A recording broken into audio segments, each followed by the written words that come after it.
Queridos, hoje eu estou aqui acompanhado do nosso irmão Gelson. Gelson, ele é um seminarista da igreja e tem trabalhado com um público que os irmãos vão ouvir melhor a partir dele, um público que nós não temos tanta facilidade de lidar.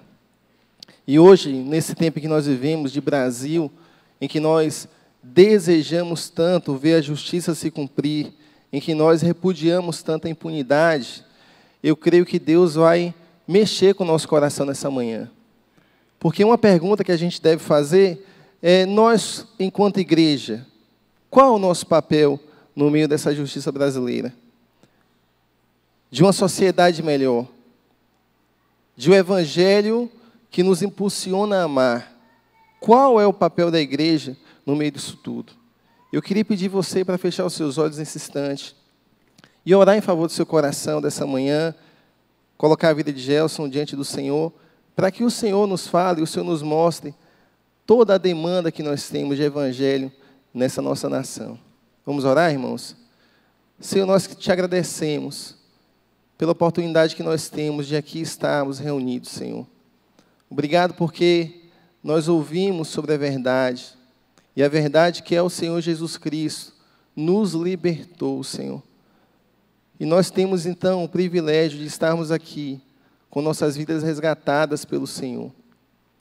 Mas, em nosso coração, a convicção de que o Senhor não nos quer apáticos diante do que o Senhor fez por nós. De que o Senhor nos mostra o Evangelho que tem como base o amor. Então, Pai, inquieta o nosso coração nessa manhã. Trabalha com o Teu Espírito Santo em nós, Senhor. Usa a vida de Gelson para isso. Dá a ele paz em seu coração e faça dele, pela Tua misericórdia, um instrumento para glorificação do nome do Senhor Jesus Cristo. Nós te louvamos, Senhor. Te apresentamos nossos corações, em nome do Senhor Jesus. Amém. Nós vamos ver um vídeo, irmãos, e logo após o irmão Gelson está com a palavra.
Bom dia, igreja. Paz do Senhor. Paz do Senhor, igreja. Estão impactados? É isso o dia a dia nosso lá no presídio. Eu trago um abraço dos nossos irmãos lá na congregação, na extensão IBAN, no presídio, onde 22 homens se reúnem todas as terças e quintas-feiras para louvar e engrandecer o nome de Jesus. Esses 22 homens, nesse exato momento, eles estão em suas celas, colocando diante de Deus a minha vida e pedindo para que Deus use para que eu seja um instrumento para trazer para a igreja, né, essa mensagem de amor, essa mensagem de esperança, essa mensagem de perdão. Então, esses 22 homens, nesse exato momento, estão lá, todos reunidos em suas celas, trancados, muitos em jejum, né, nesse período, desde quinta-feira que nós entramos nesse propósito de Deus colocar a minha vida, e que hoje a igreja, além de conhecer esse trabalho que nós iniciamos lá no presídio, a igreja possa abraçar esse trabalho. Para os que não me conhecem, o pastor Carlos ele fez uma breve apresentação. Meu nome é Gelson Antônio de Oliveira, eu tenho 47 anos, ó, querendo diminuir. Tenho 16 anos de IBAN e venho de um lar cristão, onde todos os dias a minha mãe tem colocado a minha vida diante de Deus. Ela e um grupo de oração lá em Miguel Comum, no interior da Bahia, tem colocado a minha vida diante de Deus. Eu sou administrador de empresas e sou advogado e atuo na área criminal. Sou viúva há 3 anos, tenho uma filha de 20 anos, Laís. Tenho uma namorada que chama Juliana, eu acho que ela não está mais aqui. Acho que ela foi para a classe, né? E desde menino que eu tenho chamado para trabalhar na obra. Só que, nesse período, eu fazendo uma reflexão, eu percebi que eu tinha um chamado, agora eu não tinha intimidade e relacionamento suficiente com Deus para assumir tão grande responsabilidade. Agora, quando eu completei 36 anos, no ano de 2004, eu estava sentado ali no canto, e aqui em cima, nesse mesmo púlpito, a irmã Jessi Jane, ela estava falando do trabalho que ela realiza lá no presídio. E nesse dia, o meu coração foi tocado por Deus, e eu comecei a sentir um amor diferente por essas pessoas. E a partir daquele momento, eu percebi que eu já tinha intimidade, já tinha relacionamento suficiente com Deus para assumir um trabalho nos presídios. Agora eu não tinha conhecimento. E conversando com o pastor Abraão, e discutindo com ele sobre isso, ele disse, olha, se é o teu desejo, então vamos estudar, vai para o seminário, faz teologia, se capacita para trabalhar nessa obra tão difícil. Então, hoje a gente está fazendo seminário teológico aqui na IBAN. Eu já estou entre o 6º e o 7º semestres, que a gente conseguiu eliminar algumas disciplinas, para que a gente tenha capacitação suficiente, não só na área jurídica, né, mas na área teológica, para que a gente possa levar para a palavra de Deus para essas pessoas que estão sendo excluídas. Logo, como vocês perceberam, eu sou um discípulo de Jessi Jane, né? E como discípulo de Jessi Jane, a palavra sempre vai ser excluído, sempre vai ser os presídios. E a nossa grande preocupação é porque os presídios elas estão cheios de pessoas que cometeram os mais diversos crimes, prejudicaram muita gente, acabaram com muitas famílias. Mas são pessoas que estão lá e um dia vão sair. Vão sair por quê? Porque no Brasil não existe a pena perpétua, não existe a pena de morte. No Brasil, a pessoa pode ficar no máximo 30 anos preso. Então, um dia ela vai sair. E a nossa preocupação é entrar no presídio, falar do amor de Deus, falar que a pessoa pode ter os pecados perdoados, a pessoa pode ser transformada. E dar para essa pessoa a oportunidade para quando ela sair, ela tenha o suporte, ela tenha o acolhimento, ela tenha toda uma estrutura que dê para ela a oportunidade de não retornar para o crime. Então, esse tem sido o nosso objetivo. Então, todas as terças e quintas, desde o dia 4 de janeiro, nós estamos como IBAM, como uma extensão da Igreja Batista Metropolitana, lá no módulo 2 do Complexo Penitenciário da Mata Escura.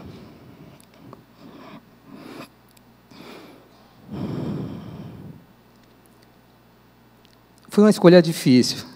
E, diante dessa escolha difícil, constantemente eu tenho sido questionado, o que leva uma pessoa a abrir mão de tempos, né, de tempo com a sua atividade profissional para se dedicar a essas pessoas que tanto mal, como eu já falei, causaram para a sociedade. Isso me inquietava muito, até que um dia eu me deparei com um versículo 20 de Romanos 5. Diz, onde abundou o pecado, superabundou a graça. A partir desse contato que eu tive com esse versículo, eu tive paz no meu coração e eu tive condições de me dedicar mais a esse trabalho. Lá eu tenho convivido com pessoas que cometeram os mais terríveis crimes, mas eu tenho convivido também com homens que estão no altar de Deus, homens que a gente percebe pela forma como ele se relaciona com você, como ele se relaciona com Deus, que eles passaram por esses processos de transformação, de arrependimento. Então, o nosso trabalho lá no módulo 2 é um trabalho que leva a palavra de Deus, que leva o amor de Deus, mas também que confronta o preso. A necessidade dele se arrepender, tem que passar para ele essa certeza de que ele causou mal para a sociedade, causou mal para a família, mas que nós estamos levando um Deus que o ama, que pode transformar suas vidas, que podem salvar. Então, essa é a mensagem do Evangelho. A mensagem do Evangelho se baseia no amor. Então, é esse o amor que nós estamos levando para os presídios.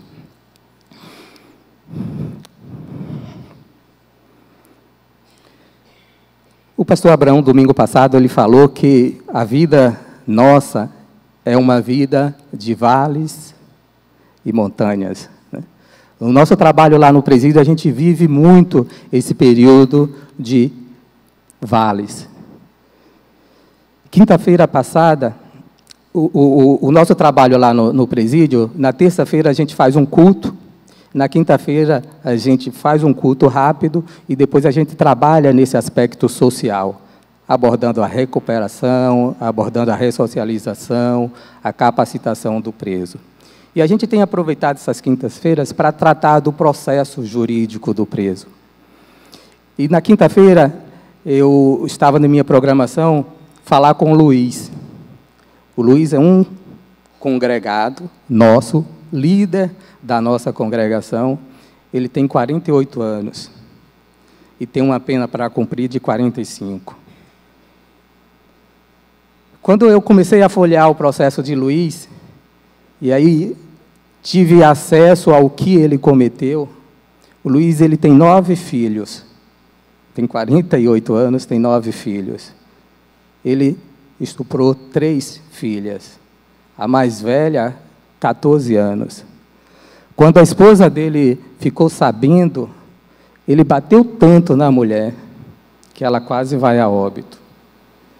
E aí a gente começou a folhear o processo, e veio aquele sentimento de angústia, de tristeza, de decepção. E aí você fica imaginando como é possível uma pessoa, né, fazer isso, né, com uma pessoa tão próxima, a filha, um parente.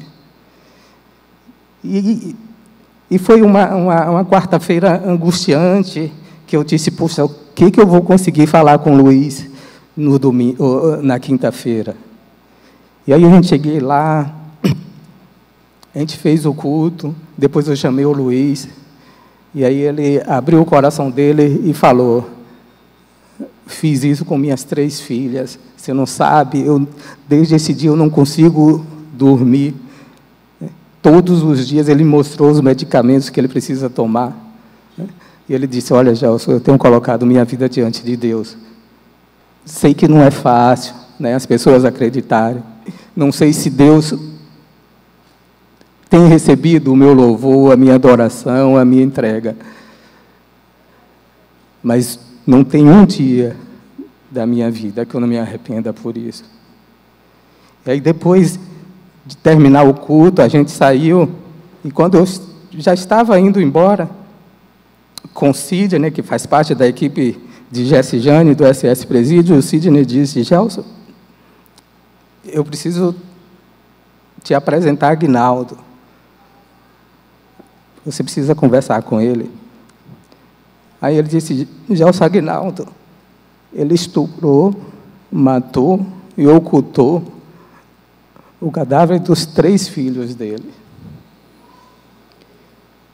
E aí eu tive contato com esse Aguinaldo. E eu falava com ele e ele não conseguia olhar nos meus olhos. A gente tentava tocar nele, ele se retraía. E Sidney falou: Gelson, ele teve que fazer uma casinha de papelão fora dos módulos, porque o nome dele está na lista. No dia que ele entrar em um desses módulos, ele vai ser morto. E aí você olha para essa pessoa e você não sabe o que fazer. Você quer dar uma palavra para essa pessoa e você não consegue. Eu fico mudo, eu fico sem saber o que fazer.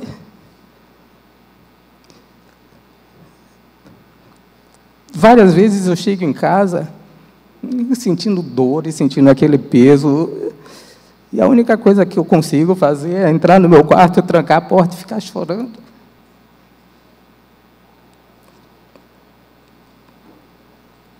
Eu não sei.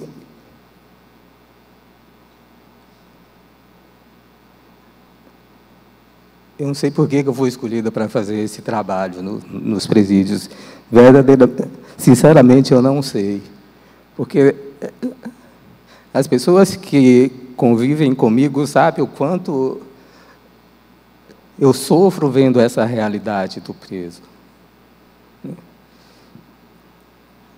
Eu só sei que Deus tem um propósito nesse trabalho. As pessoas que estão lá, elas precisam ser salvas. Essas pessoas vão sair um dia. E a igreja não pode se isentar da responsabilidade dessas vidas.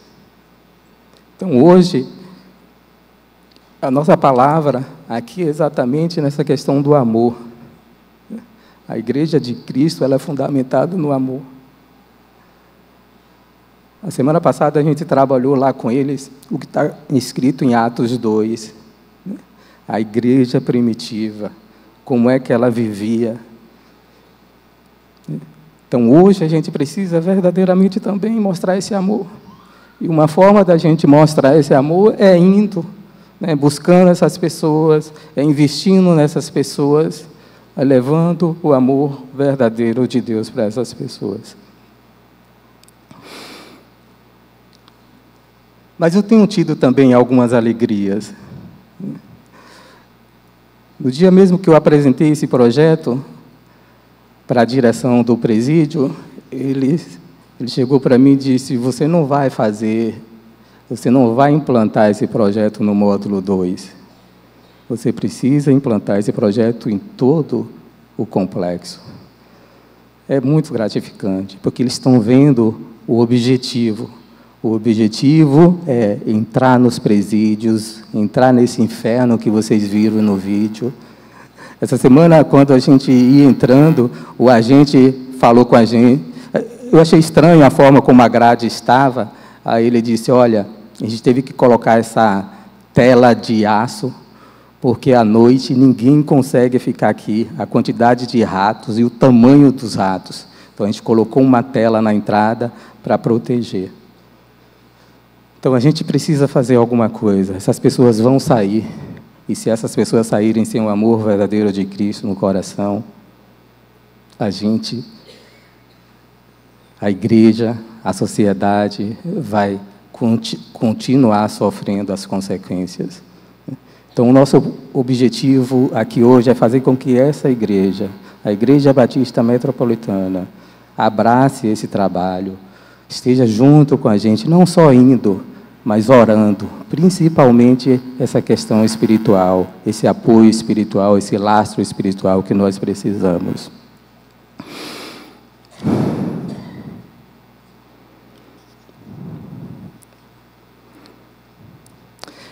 Eu não tenho respostas para muitos questionamentos, nem das pessoas e nem questionamentos que eu faço a Deus. Mas eu tenho encontrado no capítulo 15 de João, nos versículos 14 e 17, algum conforto.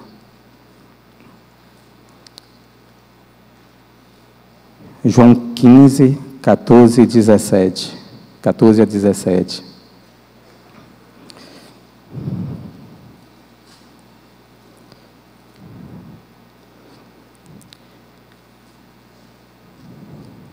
Vocês são meus amigos se fazem o que eu mando. Eu não chamo mais vocês de empregados, pois o empregado não sabe o que o seu patrão faz. Mas chamo vocês de amigos, pois tenho dito a vocês tudo o que ouvi de meu Pai. Não foram vocês que me escolheram. Pelo contrário, foi eu que escolhi para que vão e deem fruto, e que este fruto não se perca. Isso a fim de que o Pai lhe dê tudo o que pedirem em meu nome. O que eu mando a vocês é isto: amai uns aos outros. Eu quero convidar vocês agora para conhecer um pouco deste mundo que compõe a extensão IBAN no módulo 2.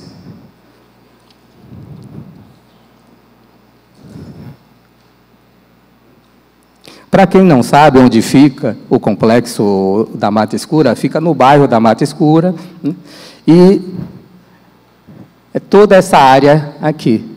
Nós temos a entrada, nós temos o conjunto penal feminino, a UED, a cadeia pública e os módulos. Aqui ficam as pessoas que já foram condenadas. Então, uma pessoa quando é presa, geralmente ele vai aqui para a cadeia pública, fica esperando o andamento do processo. E quando ele é sentenciado, aí ele vai. Se for para o regime fechado, ele vai para um desses módulos. Se for o regime semiaberto, vai para os presídios destinados a essas pessoas. Então, é nesse módulo aqui, onde todas as terças e quintas, nós nos reunimos para, como Igreja Batista Metropolitana, prestar o culto a nosso Deus. A população, a título de informação, a população carcerária do Complexo de Mata Escura é composta por 3.905 homens e mulheres. Sendo dividido, nós temos o conjunto penal, com 147 mulheres, nós temos a penitenciária Lemos Brito, que é dos condenados, com 1.346 pessoas. E aqui é que encontra os presos do módulo 2. Lá no módulo 2, nós temos em torno de 430 homens.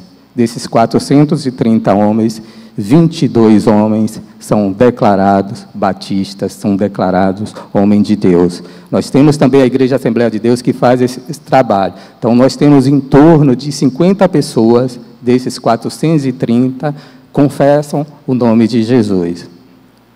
Então, o sistema prisional brasileiro é totalmente caótico.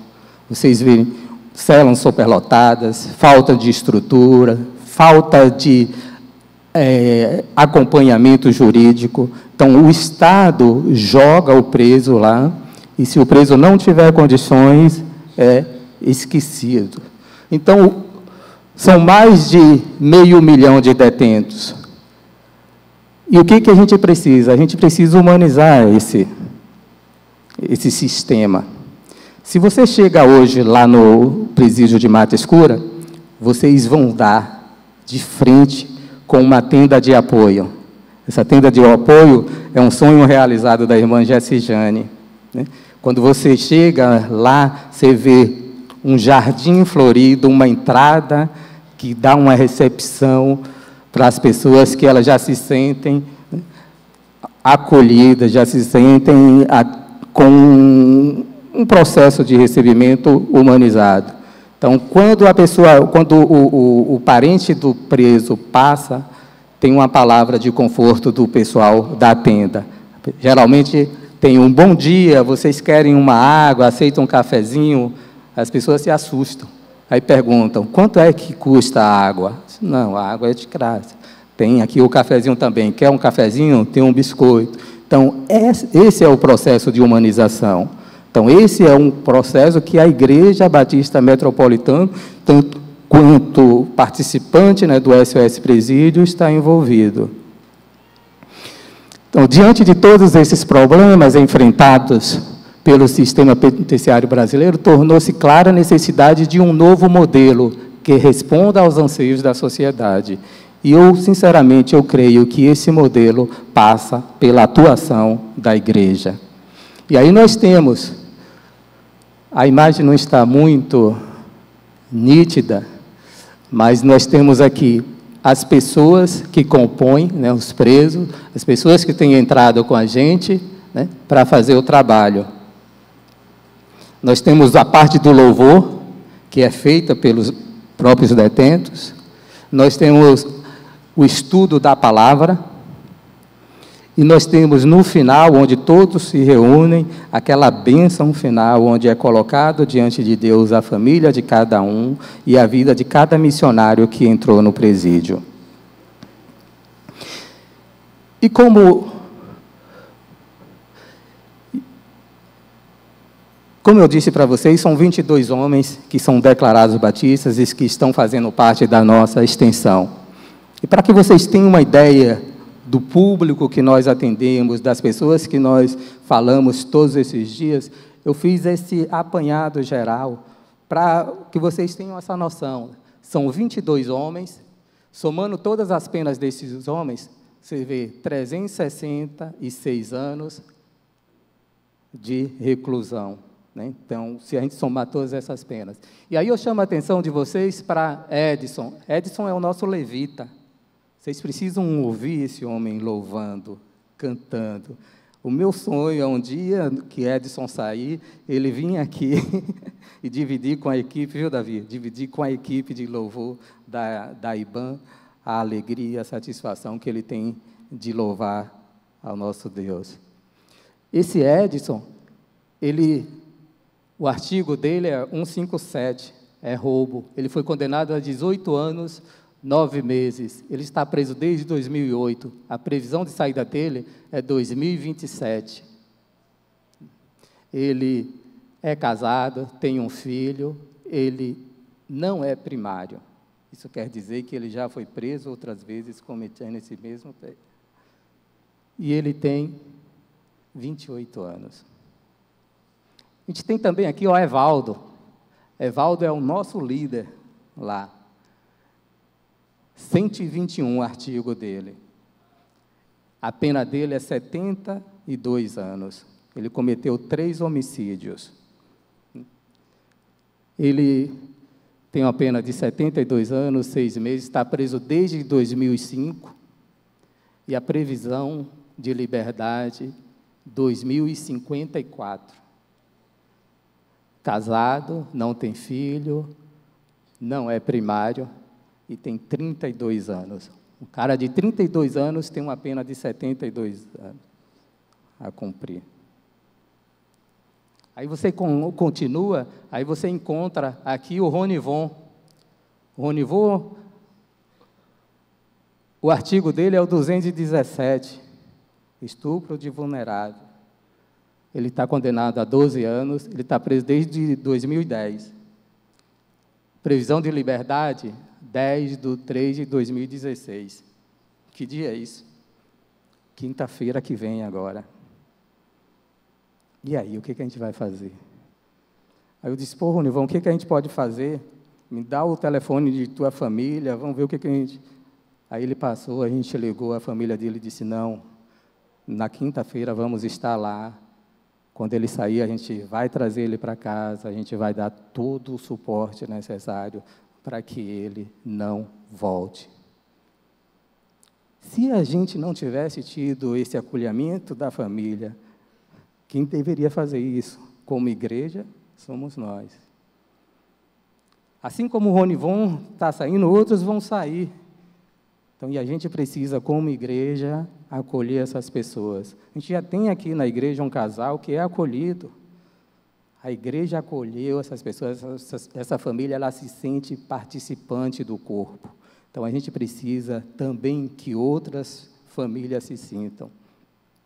Então, aí você pode ver o meio, o contexto da nossa extensão lá no presídio, no módulo 2. E qual é o nosso desafio? O nosso desafio é amar esses homens, independente do pecado, independente do crime, independente das consequências, a gente precisa amar. Agora, por que a gente precisa amar? Porque somos bonzinhos? Não. Porque é um ordenamento de Deus.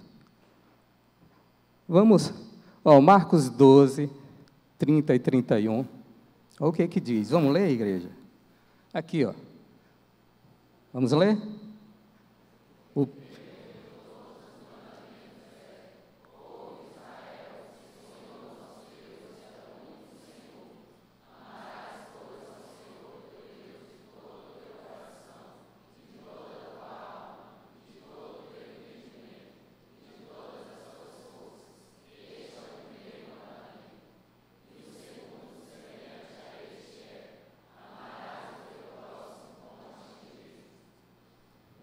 Então, o desafio da igreja é esse, amar essas pessoas.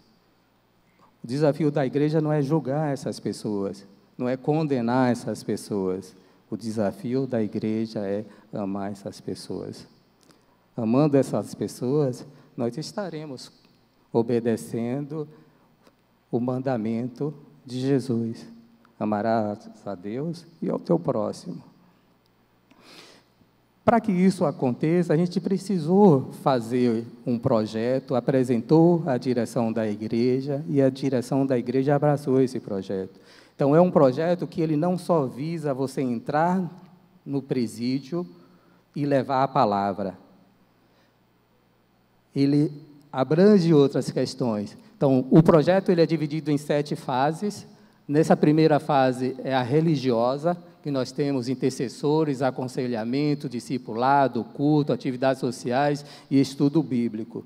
E nós temos a segunda fase, que é a fase jurídica. Então, essas 2 fases nós já estamos trabalhando. Agora, a gente precisa trabalhar nas outras fases. As outras fases envolvem outros profissionais, envolvem outras atividades, envolve o trabalho com as famílias do preso. Nós fizemos um levantamento e a média de pessoas em uma família do preso, 10 a 12 pessoas. Então, a igreja precisa estar presente nessas vidas. Hoje, a equipe que entra comigo é essa equipe. É uma equipe da irmã Jessi Jane, a equipe do SOS Presídio, e quando essas pessoas entram comigo, acabam desfalcando a equipe de Jessi Jane. Então, nosso desafio hoje para a igreja é, nós precisamos de pessoas, nós precisamos principalmente de homens, para que entrem no presídio nos dias de quinta, porque na quinta-feira só entra homem, né? Porque não tem mulheres agentes para revistar as mulheres. Então, nosso desafio é fazer com que essas pessoas se multipliquem. E aí a gente tenha uma equipe que dê suporte e que consiga atender todo o complexo. Aí eu vou passar agora um vídeo, né, que vai mostrar uma parte do nosso culto. Tem a parte do louvor e, no final, um agradecimento.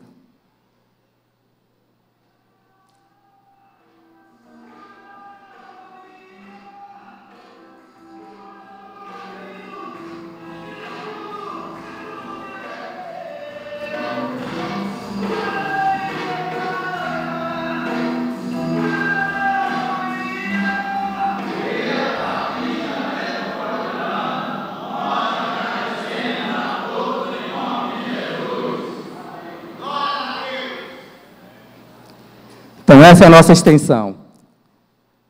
Eu coloco diante de Deus a minha vida, agradeço essa oportunidade, certo? E peço que vocês orem por esse projeto, que vocês coloquem diante de Deus esse projeto, que eles possam estar usando a minha vida, a vida de Jessi Jane, a vida da equipe do SOS Presídio. É um desafio, não é? Graças a Deus, porque o Senhor tem levantado. Eu lembro quando eu fiz o apelo aqui, acho que bem lá para 2004 mesmo, e perguntei, quem for homem, se apresente para trabalhar com SOS Presídio. Se levantaram os 9 homens. Graças a Deus, irmão Daniel disse sim, e começou a acompanhar a nossa equipe, e Gelson também disse sim. Graças a Deus, não desistiu.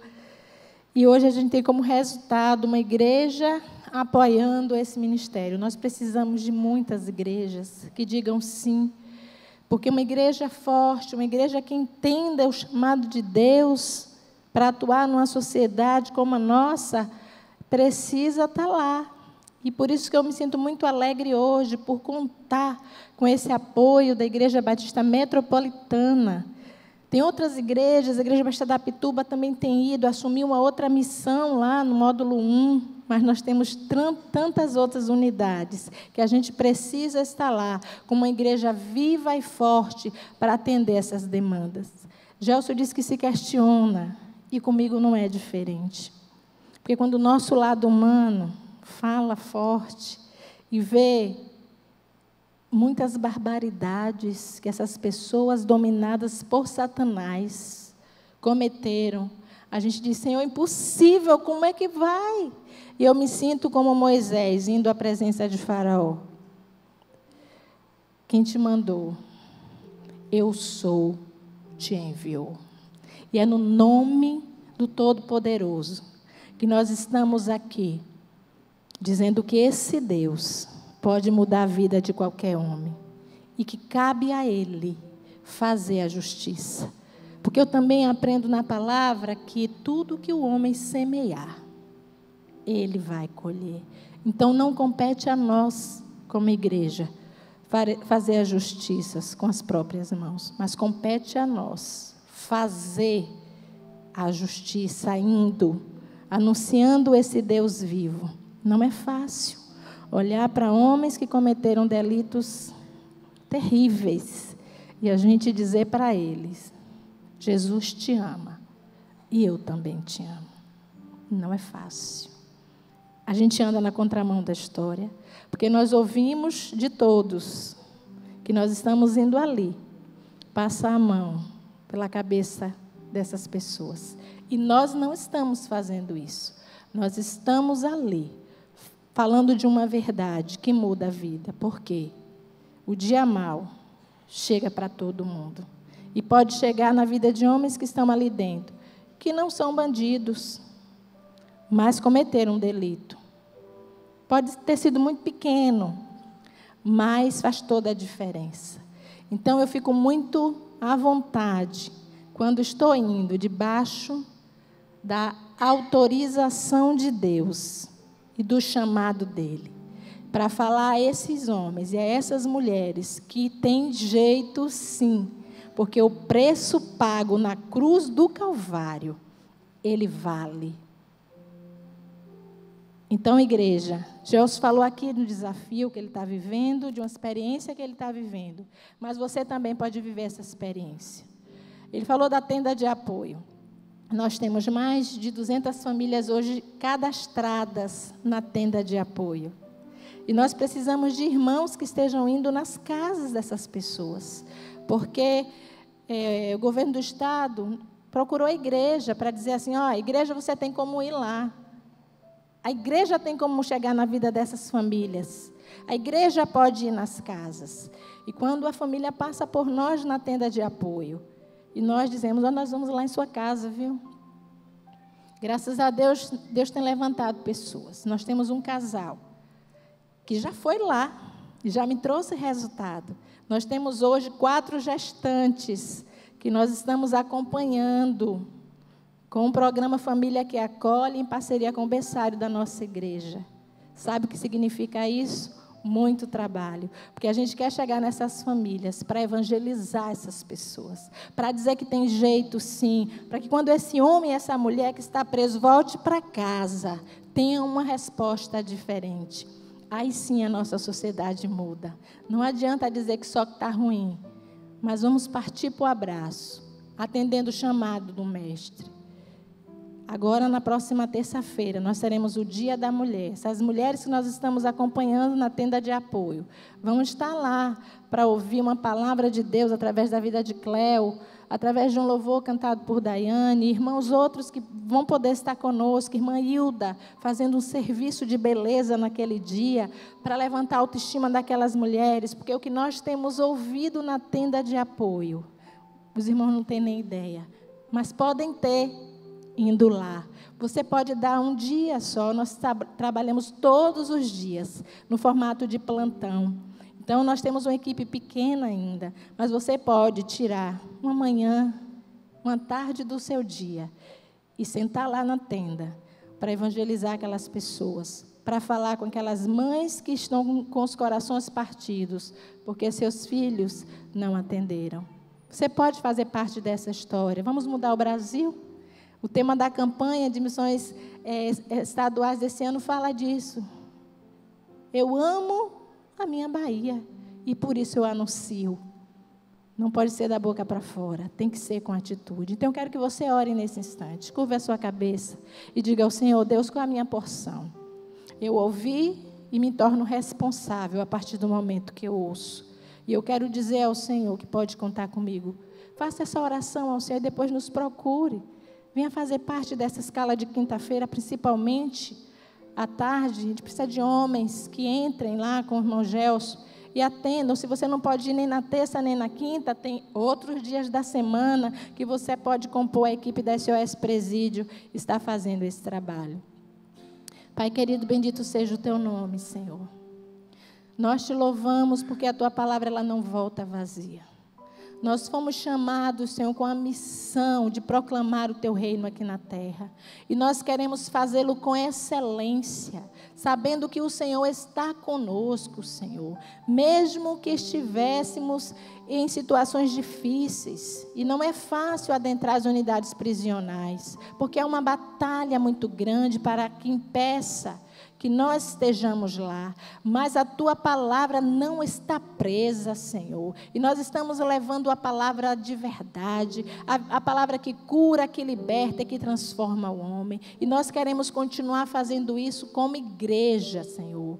Usa cada um que está aqui, Deus, nesse chamado, para que nós possamos olhar e ter no nosso coração a ideia certa e a convicção do amor que o Senhor nos manda ter. Muito obrigada, Senhor, pela Tua palavra nesta manhã, que encontrou o nosso coração e que no nosso terreno esteja muito bem preparado para que essa semente possa germinar e produzir frutos que agradam ao Senhor. Muito obrigada por tudo, Senhor. Muito obrigada pela vida desta igreja, cada irmão, a diretoria, o pastor Abraão, Senhor, como servo e missionário Teu neste lugar, dando-lhe visão a cada dia, para que mais campos sejam abertos e esta igreja possa estar indo falar dessa justiça, desse amor que vem do trono da Tua graça, Senhor. Muito obrigada por tudo. Nós te agradecemos em nome de Jesus. Amém. E eu quero só finalizar dizendo aos irmãos, quando você sai aqui e compra um picolé da Quitandinha Reintegrar, você está indo também, porque tudo que nós fazemos ali demanda recursos para ajudar essas pessoas, e a gente está abençoando essas pessoas. Então, olha a Quitandinha Reintegrar, o picolé daqui, como um processo de que você pode ser bênção na vida dessas pessoas. Não é qualquer picolé, você pode até nem querer chupar o picolé, não é um comércio, é um projeto que Deus levantou para que quando esses homens saiam, eles possam também ter um trabalho. E o picolé também é uma forma que nós apresentamos hoje, para que vários desses que vão sair possam estar trabalhando conosco na revenda do picolé da Quitandinha Reintegrar. Abençoe esse ministério e seja resposta de Deus para essas vidas, em nome de Jesus.